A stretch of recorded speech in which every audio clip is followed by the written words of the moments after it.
1. Mettre fin à la dictature, mieux à la tyrannie. 2.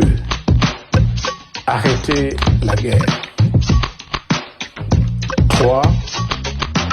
Rétablir l'autorité de l'État sur toute l'étendue du territoire national. 4. Restaurer la démocratie en revenant aux fondamentaux d'un véritable État de droit. 5. Rétablir les libertés fondamentales. 6. Réconcilier le Congolais et reconstruire la cohésion nationale. 7.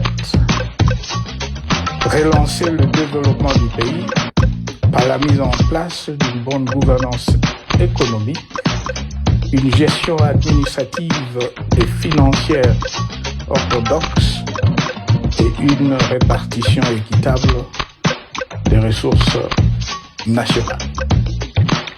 8. Relancer le dialogue sincère et permanent avec tout le pays voisin en vue de l'instauration de la paix et du développement durable dans la région. 9. Rétablir la crédibilité du pays auprès de partenaires au niveau tant régional, continental et international. 10. Neutraliser tous les groupes armés nationaux et étrangers et rapatrier ces derniers dans leur pays d'origine. 11.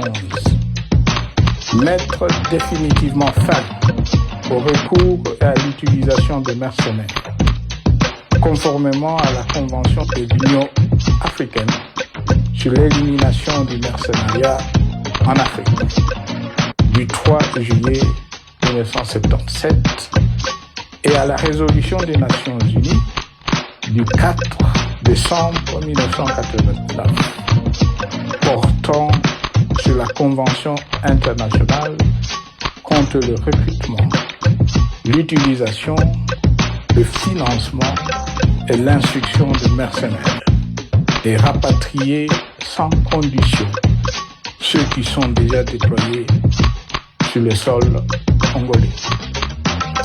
12. Ordonner le retrait sans délai de toutes les troupes étrangères du territoire national. À ce sujet, je salue la décision sage des pays de la SADC de retirer les troupes de la SAMI d'IRC de notre pays.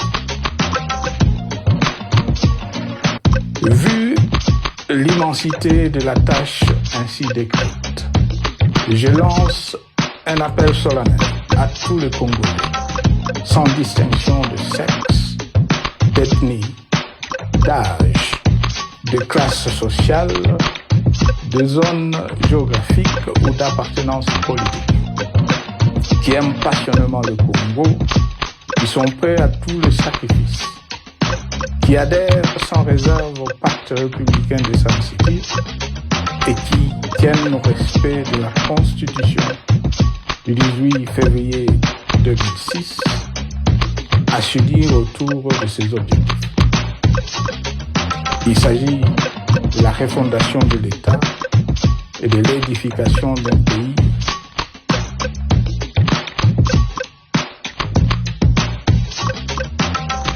qui a perdu ses repères.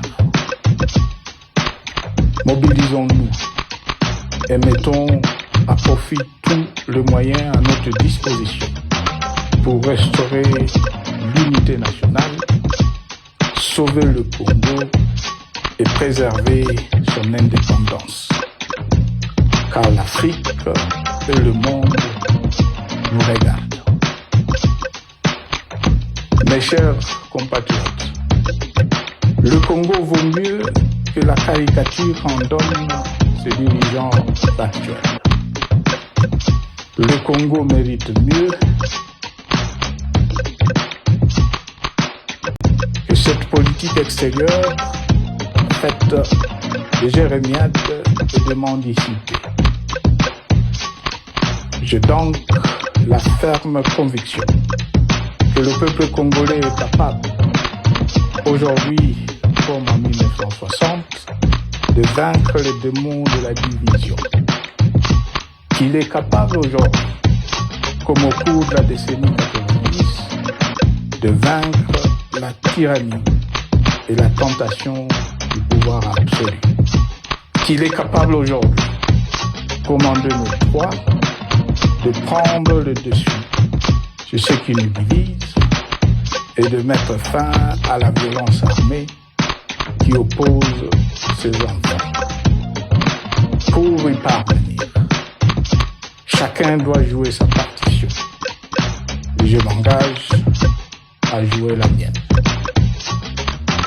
Que Dieu bénisse la République démocratique du Congo, qu'il bénisse individuellement chacun de vous.